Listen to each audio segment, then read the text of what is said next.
suara kita. Jadi pemilu presiden tahun 2024 kemarin sudah selesai. Prabowo Subianto resmi terpilih sebagai Presiden Republik Indonesia ke-8. Tetapi yang menariknya bukan hasilnya, melainkan bagaimana media membingkai seluruh proses dan kebijakan awal beliau menjadi presiden. Jadi hari ini kita akan membahas yang pertama bagaimana media membingkai berita politik, kedua isu-isu hangat pasca Pilpres dari makan siang gratis sampai netralitas ASN dan bagaimana nilai Pancasila itu bisa jadi alat literasi kita. Bersama dengan saya Eras Bedekos dan 3 narasumber hebat kita, ada Mas Yuda, ada Mbak Tessa dan Mbak Salwa. Halo semuanya. Halo. Oke, kita mulai yang pertama, framing dan isu netralitas pemilu. Untuk Mas Yuda sebagai mahasiswa PPKN, bagaimana pandangan Mas Yuda mengenai media, maksud saya mengenai framing media dalam pemilu 2024? Ya, menurut saya pemilu 2024 ini terutamanya dalam Pilpres itu sangat berisik ya di dalam media digital. Seperti misalnya soal isu netralitas KPU dan ASN. Ada framing digital yang menganggapnya sebagai masalah serius demokrasi, tapi juga ada yang menormalisasikannya, begitu. Seperti dalam pemberitaan yang diberitakan oleh Republika pada 29 Januari 2024 menuliskan bahwa Bawaslu juga ASN tidak netral, perlu evaluasi total.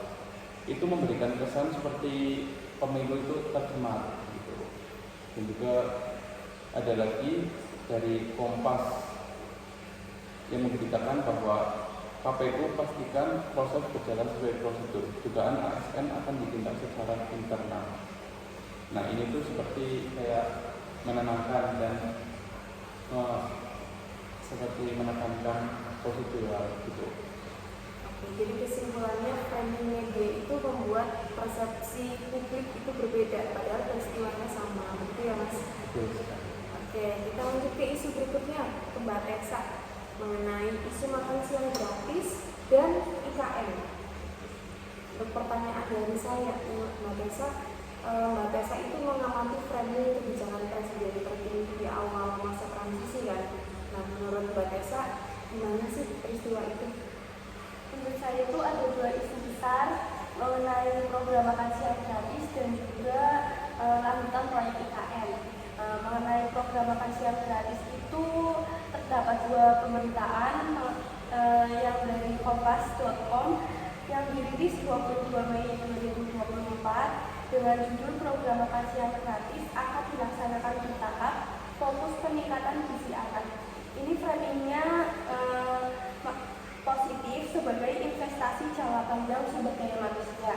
Yang kedua, pemberitaan republika.co.id yang dirilis 24 Mei 2024 dengan judul Ekonom Nilai Program Makan Siang Gratis Beresiko Beban Fiskal.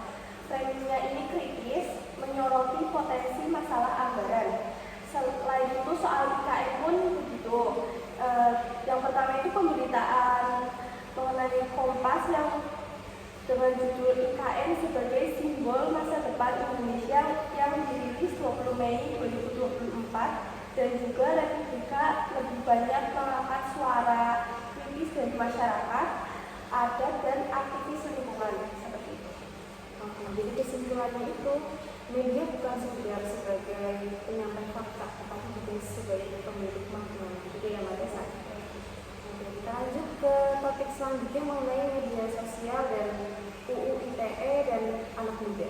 Untuk Mas Salwa, pertanyaannya, memposisikan diri sebagai mahasiswa PPKN, bagaimana Mas Salwa itu melihat tren di media sosial dan dampaknya terhadap anak muda?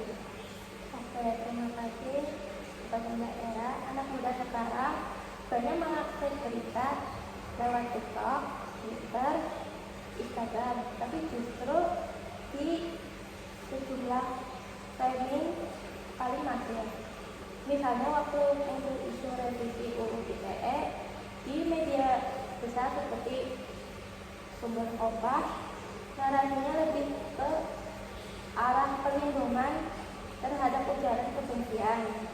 Tapi di media alternatif dan akun aktivis justru framingnya alat untuk membungkam kritik terhadap pemerintah. Begitu juga isu tenaga kerja asing di proyek